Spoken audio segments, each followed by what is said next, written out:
ഒരുപാട് കാലത്തെ ഒരു രഹസ്യം ഇന്ന് വന്ന് പൊളിച്ചിരിക്കുകയാണ് നാട്ടിലെത്തിയിട്ട്.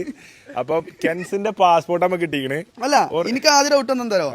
നോർമലി ഇപ്പൊ കേരള നമ്മളുടെ ഈ ഒരു നാട്ടിലുള്ള ആൾക്കാർക്ക് കെൻസ് വരുവേ കാരണം, എന്നാലും ഇവനിപ്പോ എങ്ങനെ പേര് വന്നു എന്നുള്ളത് ഡൗട്ട് ഉണ്ട്. ഇത് പുറത്തെവിടെ, യൂറോപ്പിലോ സൗദിയിലോ? എന്നിട്ട് ഞാൻ അവനോട് ചോദിച്ചു എന്റെ പേര് എങ്ങനെ കെൻസ് എന്ന് പറഞ്ഞു. അപ്പൊ പറഞ്ഞു അതൊക്കെ എന്റെ പേര് ഇഷാം കെൻസ് എന്നാണ് പറഞ്ഞു. ഇഷാം കെൻസോ നല്ല പേരാണല്ലോ പറഞ്ഞു. എന്നിട്ട് ഞങ്ങള് ട്രിപ്പ് ഉണ്ടല്ലോ, ട്രിപ്പ് പോണ ഗ്രൂപ്പിൽ ടിക്കറ്റും പാസ്പോർട്ടൊക്കെ ഗതികേട് കൊണ്ട് ഓന് ഇടേണ്ടി വന്നു. ആ ഇട്ടതിന് ശേഷം നമ്മൾ കണ്ടെത്തിയൊരു സംഭവമാണ് ഇഷാം കെ. നമ്പർ കാണൂല, ഇങ്ങനെ വന്നു നമ്മളെ മറ്റേ ഐഡന്റിക്കൽ.